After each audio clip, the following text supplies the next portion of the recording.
Bonjour. Je voudrais te rappeler que les éditions spéciales sont réalisées à partir de photos, de vidéos que des personnes m'envoient. Je ne vais pas les chercher, pas le temps pour cela, parce que ça demande du temps de préparer les éditions spéciales. Aujourd'hui, nous verrons L'amour de l'argent numéro 2. Juste avant, prions. Seigneur, celles et ceux qui ne croyaient pas au retour de Jésus ont de quoi méditer. Alors que nous ouvrons la parole, que le Saint-Esprit nous accompagne, qui transforme nos cœurs et qui nous aide à regarder en face la situation du monde. Merci Seigneur.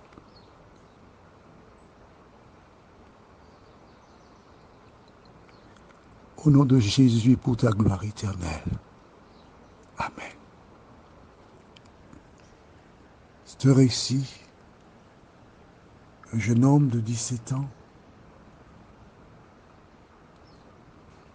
qui a organisé avec des amis le dimanche 24 septembre une attaque au domicile de ses parents. Son père, un entrepreneur de 39 ans, a été tué. Je puis te dire que lorsque j'ai pris connaissance de ce fait divers, j'ai eu mal.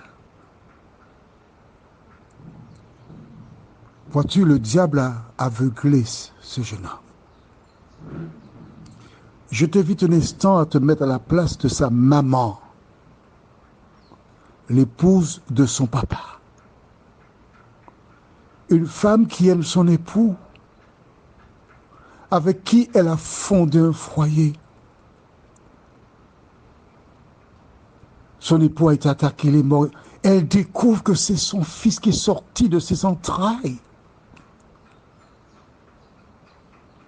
Comment peut-elle conserver de l'amour pour lui? Et pourtant, elle doit l'aimer. J'avais reçu une photo avec les deux autres enfants, très souriant sur la photo. Lui, il était en retrait, il ne souriait pas. Les deux enfants qui apprendront, oui, c'est ton frère qui a tué ton papa. Comment ces deux enfants regarderont-ils leur frère aimé? Et sa grand-mère, la mère de son père, et le frère ou les frères, les sœurs, parents, amis, alliés.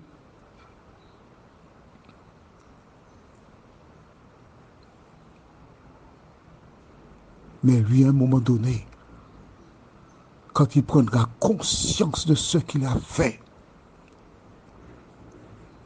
toi qui m'écoutes, tu es encore dehors. Tu n'es pas en prison. Vois-tu, écoute-moi attentivement. Le diable, qu'est-ce qu'il cherche? À te pousser à faire des bêtises pour que tu te retrouves dans un cul-de-sac. C'est-à-dire, il n'y a pas d'issue de secours, c'est une rue sans issue. Tu es coincé.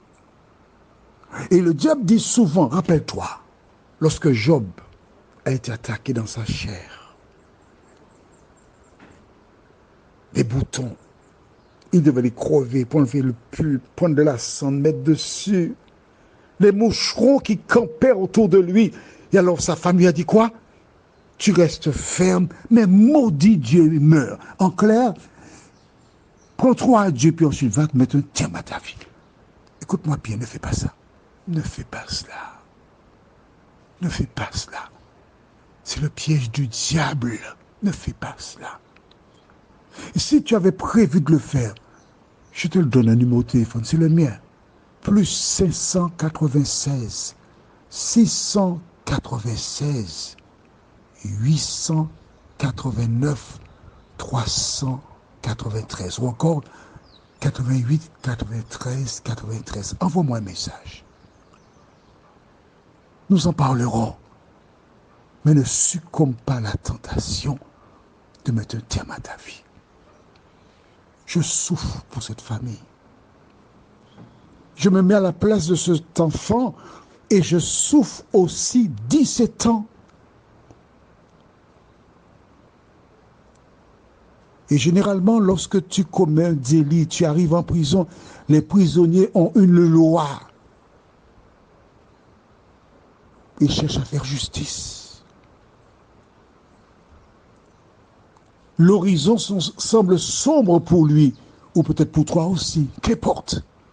Mais si à travers cet horizon sombre, tu entends la voix de Dieu parlant à ton cœur,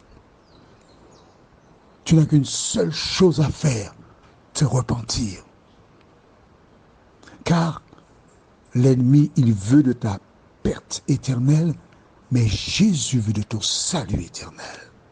Lisons, si tu le veux bien, dans le livre d'Exode, chapitre 20, verset 12. Honore ton père et ta mère, afin que tes jours se prolongent dans le pays que l'Éternel, ton Dieu, te donne. Je m'adresse à toutes ces femmes qui sont seules, les pères qui passent de temps en temps. Votre devoir, c'est d'apprendre à vos enfants à vous aimer, vous honorer, vous respecter. L'ennemi est là pour les inciter à faire le contraire. Mais si tu fais ton devoir, le Seigneur te bénira. Et ainsi nous éviterons des drames comme celui-ci. Allons ensuite dans le livre d'un Corinthien que nous avons, 1 Timothée 6, que nous avons vu hier. C'est pour confirmer, conforter. 1 Timothée chapitre 6, les versets 6 à 10 déclarent. C'est, en effet, une grande source de gain que la piété avec le contentement, car nous n'avons rien apporté dans le monde, et il est évident que nous n'en pouvons rien apporter. Si donc nous avons la nourriture et le vêtement, cela nous suffira. Mais ceux qui veulent s'enrichir tombent dans la tentation, dans le piège et dans beaucoup de désirs insensés et pernicieux qui plongent les hommes dans la ruine et la perdition. Car l'amour de l'argent est une racine de tous les maux, et quelques-uns, en étant possédés, se sont égarés loin de la foi et se sont jetés eux-mêmes dans bien des tourments. Mon ami, l'argent est un bon serviteur, mais un mauvais maître. Allons au livre de 2 Corinthiens, chapitre 11, les versets 24 à 26. 2 Corinthiens 11, versets 24 à 26 déclare « 5 fois j'ai reçu des Juifs 40 coups, moins 1. 3 fois j'ai été battu de verge.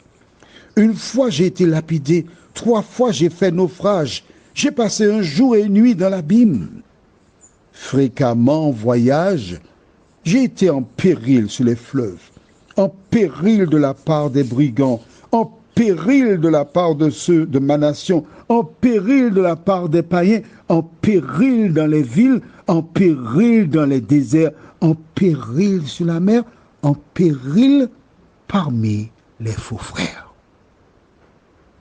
Maman, papa, grand-maman, grand-papa, à la lumière de ce qui se passe dans le monde, il est important que tu te rappelles de ce proverbe antillais. Les 10 faits pris en bab camaradou, rouge et tard. En français, quand le feu brûle la barbe de ton ami, rase ta barbe. En clair, à partir de ce qui se passe, tu dois tirer des leçons. Alors, sois proche de tes enfants. Apprends-leur l'amour. Apprends-leur le désintéressement. Et Dieu s'occupera du reste. Prions. Seigneur, toute personne chrétienne, en pensant à ce jeune homme, souffre.